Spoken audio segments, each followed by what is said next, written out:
Hello সবাইকে, শুভ সকাল। আজকের সকালটা বেশ ভোরবেলা থেকে শুরু হয়েছে। আজকে সকাল সকাল উঠে শুরু করে দিয়েছি রান্না বান্না। এদিকে চলছে পটল ভাজা, আর ওইদিকে তো কড়াইতে উচ্ছে আলু ভাজা চাপিয়ে দিয়েছি। তাড়াতাড়ি রান্নাটা না করলে সময়ের মধ্যে শেষ করতে পারবো না, আর না হলে ও কাজে নিয়েও যেতে পারবে না। ওদিকে পটল ভাজা উচ্ছে আলু ভাজা কমপ্লিট, দেন আমার ভাত মাছের ঝোলও কমপ্লিট, সব রেডি করে টিফিন বক্সে গুছিয়ে দিয়েছি। এবার চাও করে ফেলেছি। তো সব কিছু করে ও কাজে চলে গেল। গ্যাসটা কিন্তু প্রত্যেক দিনই আমি মুছি, কিন্তু আজকে একটু বেশি তেল কাজটা পড়ে গেছে। অ্যাকচুয়ালি কিচেন চিমনি না থাকার কারণে যেটা হয় আর কি, তো আমি কিন্তু সপ্তাহে প্রায় 2-3 দিনই এরকম সাবান টাবান দিয়ে গ্যাসটা স্ল্যাবটা মানে আর কি পরিষ্কার করি। নাহলে বড্ড তেল কাজটাতে না আঠা আঠা করে, আর সেগুলো আমার একদম ভালো লাগে না। এমনকি আমি রান্না করতে করতেও বারবার গ্যাস মুছি, কারণ গ্যাসের নোংরা আমার একদম পছন্দ হয় না। আর তোমরা কিন্তু দেখতেই পাচ্ছ আজকে মামাম একদম আমাকে ভয়েস ওভার দিতে দিচ্ছে না। ও এত পরিমাণ দুষ্টুমি করছে, এই কারণে আমার ভিডিও করেই হয়ে ওঠে না। তো ওইদিকে তো মাম্মাম ঘুমাচ্ছে, আমি এদিকে ভাবলাম রান্নাঘরের একটু টাইলসগুলোও মুছে নিই, কারণ এখানে না বর্ষার কারণে একটু শ্যাদলা পড়ে গেছে, মানে ওই হয় না কালো কালো ছোপ ছোপ। তো আমি ভেবেছিলাম এগুলো সাবান দিয়ে ঘষতে হবে, কিন্তু ভিজা ন্যাকড়া দিয়ে একবার ডলার পরে এগুলো আরামসে উঠে গেছে। তো টাইলসটা মোছার পর আমি রান্নাঘরটা মুছে ফেললাম। আমার কিন্তু ঘর মোছা প্রায় ডান হয়ে গেছে। তো সব কিছু তো ভিডিও ক্লিপ নেওয়া হয়ে ওঠে না, অনেক সময় না করার পর মনে পড়ে যে হ্যাঁ হয়তো এটার ভিডিও ক্লিপ নেওয়া হয়নি বা ওটার কিছু নেওয়া হয়নি। তো এখানে রান্নাঘরটাও আমার মোছা হয়ে গেছে। এবার ঘরটুকু মুছে দেন আমি মামামের খাবার বসাবো। আর একটা কথা কি জানো, এই সকাল সকাল উঠে যদি রান্না বান্না কমপ্লিট হয়ে যায়, তাহলে মনে হয় কি সারাদিনের একটা বড় ঝামেলা মিটে গেছে। কারণ আমাদের মতো যারা গৃহিণী তাদের কাছে এই রান্না বান্না করাটা আর প্রত্যেক দিন বাড়ির সবাইকে কি খেতে দেব কি দেব না সেইটা ভাবাটাও অনেকটা বড় কাজ আর কি। অনেকে হয়তো ভাবে যারা হাউসওয়াইফ তাদের কোনো কাজ থাকে না, কিন্তু আমার মনে হয় হাউসওয়াইফদের সবচেয়ে বেশি কাজ থাকে। আর এখানে তোমরা দেখতেই পাইলে যে ঘরে ক্যামেরা নিয়ে ঢোকার সঙ্গে সঙ্গে মাম্মাম কিন্তু উঠেই পড়েছিল। তো উঠেই ও আগে মুখ হাত পা ধুয়ে একটু বিস্কুট খেয়ে নিল। ওর মন না মতি, কখনো বিস্কুট খায়, কখনো চা দিয়ে ভিজিয়ে বিস্কুট খায়, ওর কোনো ঠিক ঠিকানা নেই। এখানে মামামের সাথে আমি একটু খুনসুটি করে নিলাম, দেন ওর ঢংটুকু দেখো শুরু হয়ে গেছে সকাল সকাল। ন্যাপ নেওয়ার পর মাম্মামের ঢং টং শুরু হয়ে গেছে।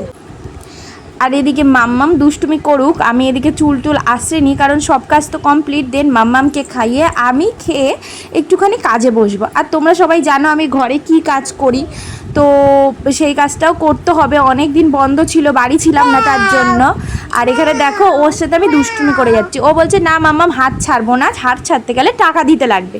ও মিচিমিচি এই খেলাটা কোথা দিয়ে শিখেছে আমি সত্যি জানি না, বাট ওর এই খেলাটা আমার খুবই ভালো লাগে। তো ওকে ওইদিকে শান্ত করে আমি চলে এসেছি এদিকে ওর খাবার বানাতে। তো এখানে আজকে ভাবছি ওকে দুধ মুড়ি দেবো। মুড়িটা কিন্তু আমি এমনি মুড়ি দিই না, মুড়ির গুঁড়ো দেয়। এখানে মাম্মামকে আমি মুড়ির গুঁড়োটাই দিই, কারণ ও এখনও মুড়িটা চিবিয়ে গিলে খাওয়া শেখেনি। ও একবার চেষ্টা করেছিল, বাট ওটা না ওর গলায় আটকে গেছিলো। তো তাই ও মুড়িটা গুঁড়ো করে দিই, তারপরে কর্নফ্লেক্সটা গুঁড়ো করে দিই। যেমন কিছু কিছু খাবার ওকে গুঁড়ো করে দিলে ওর সুবিধা হয়, যেমন ওটসটা গুঁড়ো করে দেওয়া লাগে না, ওটা এমনি খায়, চিড়াটাও এমনি খায়। আর এই যে দেখতে পাচ্ছ মুড়ির গুঁড়ো, তো আমি এখানে পরিমাণ মতো মুড়ির গুঁড়ো নিয়ে নেবো। আর দুধটাও আমি জাল দিয়ে নিয়ে এসেছি। ওইদিকে ও খেলছে, ওকে খাওয়ানোও হয়ে গেছে। এবার আমি চলে এসেছি ভাত খেতে। সকালবেলা পটল ভাজা আর ঘি ভাত। এখানে ভাত টাত খেয়ে ওইদিকে মাম্মামকে একটু টিভি ছেড়ে দিয়েছে, ও একটু টিভি দেখছিল। খেলতে খেলতে তো দেখতেই পাচ্ছ ঘরের পরিস্থিতি, সারা ঘর নিচে খাটে চারিদিকে অগোছালো করে রয়েছে। আর এখানে আমি একটু চাকা পিটাচ্ছিলাম, যেই ক্যামেরাটা একটু অন করেছি অমনিও ক্যামেরা দেখে দুষ্টুমি করছে। তো যাই হোক, সকালবেলা কাজকর্ম কমপ্লিট করে মাম্মামকে স্নান করে আমিও স্নান করে মাম্মামকে একটু রেডি করিয়ে দিচ্ছি। অ্যাকচুয়ালি বাচ্চাদের স্নান করার পর একটু টিপ, একটু ক্রিম, লোশন আর একটুকুনি চুলটা না আশ্রয় দিলে না, রেডি করলে যে কি মিষ্টি লাগে, তাই না? আর এখানে মাম্মামকে রেডি করাতে গিয়ে আমার যে কি ঝামেলা পোয়াতে হয় তার কোনো ঠিক নেই। প্রায় 30 মিনিটের উপরে পেরিয়ে যায় ওকে রেডি করতে। যেটা তোমরা 2 মিনিট 3 মিনিটের ভিডিওতে দেখো, সেটা করতে গিয়ে অনেকক্ষণ লেগে যায়।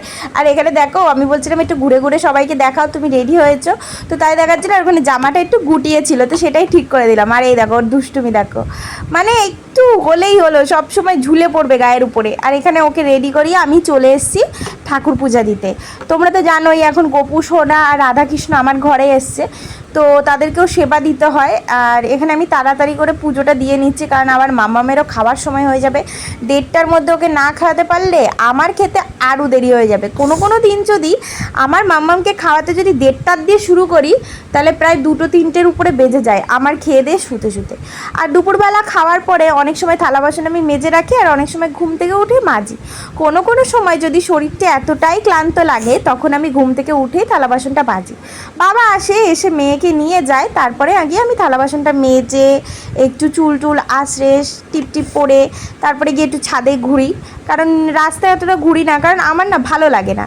তো মনে হয় ছাদে ঘোরাটা একটু বেটার, স্টেশনের লোকজন দেখা যায়, ভালো লাগে। আর এখানে বলছিলাম না কর্তামশাই আগের দিন চোখ এনেছিল, এই যে গোপুসোনাকে একটু ফেভিকুইক দিয়ে চোখটা লাগিয়ে দিলাম, কারণ আমার মনে হয় চোখ লাগানোর চেয়ে চোখ আঁকাটা বেশি বেটার। যাই হোক, তো চোখ লাগানোটাই ভালো লাগছে আর কি। এখানে পুজো দিতে দিতে একটু বেশ কিছুক্ষণ সময় লাগে। আমার খুব ইচ্ছা আছে একটা বড় একটা সিংহাসন কেনার। কবে ঠাকুর সেই ইচ্ছাটা পূরণ করবে সেটা আমি নিজেও জানি না। টুকটুক করে টাকা জমাবো ভাবছি, কিন্তু সেই টাকাটা আর জমানো হয়ে উঠছে না। আর এখানে মাম্মামকে রেগুলার মতো বলছিলাম পাখাটা অফ কর, কিন্তু ও কার কথা শোনে, ও পাখাটা চালিয়েই যাচ্ছে। আর এদিকে ধূপকাঠি জ্বালাতেও আমার বেশ লেট হয়ে গেল। তো এদিকে পুজো টুজো দিয়ে এদিকে মাম্মামকে একটু খাইয়ে নিচ্ছি। আজকে করেছিলাম বেলে মাছের তরকারি। তো বেলে মাছটা বাছতে বেশি সময় লাগে, তোমরা সবাই জানো। তো ওইদিকে খাইয়ে দাইয়ে দুপুরবেলা ঘুম দিয়ে, মানে আর কি ভাত ঘুম, বাঙালিদের ভাত ঘুম দিয়ে বিকালবেলা উঠে মাম্মামকে ওর দাদা নিয়ে গেছিলো ঘুরতে। আমি এদিকে একটু চাকা পিটিয়ে নিচ্ছিলাম, কারণ সকালবেলা দিয়ে সেভাবে কাজে বসা হয়নি। আর এখানে দেখো ঘুরে ঘুরে চলেও এসছে, আর ওর দাদা আজকে ওকে আমুল কুল কিনে দিয়েছে দেখো। আর আমুল কুলটা দেখে আমার পেছনে ও যেইভাবে লুকাচ্ছিল, যেন মনে আমি খেয়েই নেব। এখানে আমুল কুল ওর খাওয়া হয়ে গেছে, তো আমরা একটু বসে পড়েছিলাম চা খেতে, আমি আর বাবা। আর এখানে আমি বলছি মাম্মা আমি একটু নিমকি খাও, তো নিমকি খেয়ে একটু ঢং করছিল। ওখানে সন্ধেবাতি দেবো বলে দুয়ারে একটু জলটাও ছিটিয়ে নিলাম। আর এখানে দেখো ও দাদার উপরে রাগ করেছে। ওর দাদা ওর ফোনটা, মানে বাবার ফোনটা আর কি বাবা নিয়ে নিয়েছে, দোকানে যাবে বলে বাবা লেট হয়ে যাচ্ছে, কিন্তু ও দেবে না, তাই জন্য ও প্রচণ্ড অভিমান করেছে। এইটুকুনি বাচ্চার অভিমানটাও কি মিষ্টি লাগে, কিন্তু বড় হলে মনে হবে কি এই রাগ দেখাচ্ছিস কেন, তাই না? আর এখানে ও তো চলে গেছে টিভি দেখতে, আর আমি ভাবলাম একটু খাবার বানিয়ে নিই। ওর বাবারও ডিউটি দিয়ে আসার সময় হয়ে গেছে, তো আমি তাড়াহুড়ো করে একটু ম্যাগি বানিয়ে নিচ্ছি। ওর বাবা ফোন করে বললো যে একটু ম্যাগি বানিয়ে দাও, ম্যাগি খাবো। তো আজকে আর আমি ম্যাগি খাবো না, কারণ আমার পেটটা প্রচণ্ড ভর্তি। আজকে বিকালেও দুধ চা খেয়ে ফেলেছি, ওই জন্য, নাহলে আজকে আমি ম্যাগি খেতাম। তো এখানে তাড়াহুড়ো করে দেখো জল ঢালতে ঢালতে বাসনটা প্রায় পুড়েই যাচ্ছিল আমার আরেকটু হলে, মানে বলে না অসাবধানতায় কাজ করলে যেটা হয় আর কি। তো এখানে ম্যাগিটা ফটাফট দিয়ে নেবো, আগে ডিমটা ভেজে নিলাম। তো আজকে ভেবেছিলাম ম্যাগিতে একটু কাঁচা পেঁয়াজ দেবো। কাঁচা পেঁয়াজ বলতে কি, মানে ওই জলের উপরে দিয়ে দেবো, যা সিদ্ধ হবে, আর একটু কাঁচা লঙ্কা। অ্যাকচুয়ালি আমার কাছে এক্সট্রা একটু কাঁচা পেঁয়াজ কাঁচা লঙ্কা কাটা ছিল, সবসময় তো কাঁচা হয় না, আর তাড়াহুড়ো করে কাটাও হয়ে ওঠে না। তো এখানে ম্যাগিটা ফুটছে, এদিকে আমি কিছু লাঞ্চের মানে দেখিয়ে দিলাম কি কি রয়েছে আর কি। মাছের ঝোল, ওর বাবার জন্য উচ্ছে আলু ভাজা, ভাত, এগুলো সব দুপুরে খাওয়ার পর আমি ফ্রিজে ঢুকিয়ে রাখি, নাহলে তোমরা তো জানো কি পরিমাণ নষ্ট হয়ে যায়। তো ওখানে ম্যাগি করে আমার হয়েও গেছে, টেবিলের উপর রেখে দিয়েছে, ওর বাবা আসলে খাবে। আর এখানে 2টো ডিম সিদ্ধ করে নিয়েছিলাম, মাম্মামার আমার ডিমের ঝোল করব তাই, কারণ আমার মতোটা মাছ ভালো লাগে না, আর আমার মাম্মামেরও অতটা ভালো লাগে না, আমরা মাংস আর ডিম প্রিয়। তো এইদিকে ডিমগুলো খোসা ছাড়িয়ে নিচ্ছি, দেন ডিমের তরকারিটা বসাবো। ওইদিকে ভাতও বসিয়ে দিয়েছি আমি, আর এখানে একটু মশলা পেস্ট করে নিচ্ছি মিক্সিতে, কারণ হালকা করে একটু পেঁয়াজ রসুন না দিলে তো হয় না, তোমরা জানোই ডিমের ঝোলে। আর আমার না ডিম বলো যাই বলো, এমনি আমার রসুনটা খুব প্রিয়, আর ডিমের ঝোলে তো রসুন না দিলে তো হয়ই না। তো ওখানে মাম্মামের ডিমটা একদম হালকা করে ভেজেছি, বেশি কড়া করে ভাজলে অনেক সময় কী হয়, ওনা খেতে চায় না, বলে কি কাঁচা কাঁচা ডিম, আসলে ওই চামড়াটা না ও চিবিয়ে খেতে পারে না আর কি, কিরম কচকচ করে, ওই জন্য। কিন্তু আমার আবার বেশি কড়া করে না ভাজলে আবার হয় না, তো ওরটা একদমই হালকা তেলের উপর একটু মানে ভেজে নিয়েছি আর কি। আর এদিকে দেখো ওর বাবা চলে এসছে, আর ওইদিকে ওর বাবার সাথে খুনসুটি করছে। ওর বাবার কিন্তু ম্যাগি খাওয়া হয়ে গেছে, তো এখানে মাম্মামও একটু ম্যাগি খেয়ে নিচ্ছে।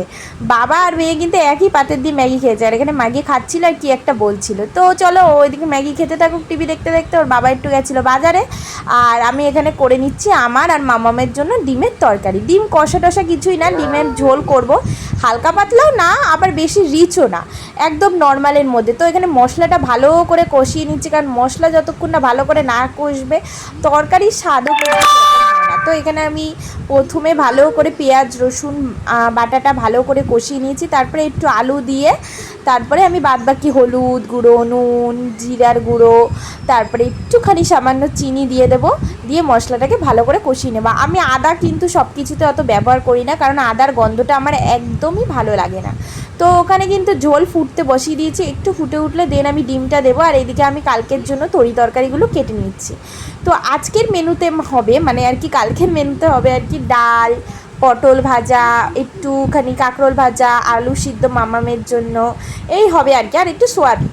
তো এখানে সব কিছু তরি তরকারি কেটে সব কিছু এদিকে গুছিয়ে রেখে মাম্মামকে খাইয়ে আমরাও খেয়ে এঁঠোটা পেরে নিলাম। দেন এই যে ভাত একটুকুনি বেঁচে গেছে, তো সেই ভাতটুকু ফ্রিজে রেখে দেবো। গ্যাস ট্যাসগুলো ভালো করে মুছে নেবো, কারণ রাত্রিবেলা শোয়ার আগে গ্যাস মোছা আমার অভ্যাস চিরকালে। কারণ আমার না গ্যাসটা পরিষ্কার না রাখলে ভালো লাগে না। ওই সকালবেলা উঠে যখন রান্না করব গ্যাসটা নোংরা থাকে, আমার একদম ভালো লাগে না। আর এইভাবে আমি গ্যাসটা ঢেকে রাখি সবসময়ই আর কি, প্রত্যেক দিনই, কারণ গ্যাসটা ঢেকে রাখা আমার ভালো লাগে আর কি। তো এখানে রান্নাঘরের জানলাটাও আটকে দিলাম। জানলাটা দিয়ে এক গামলা থালা বাসনও আমার মাজা হয়ে গেছে। তো এবার শুয়ে পড়বো। তো সবাইকে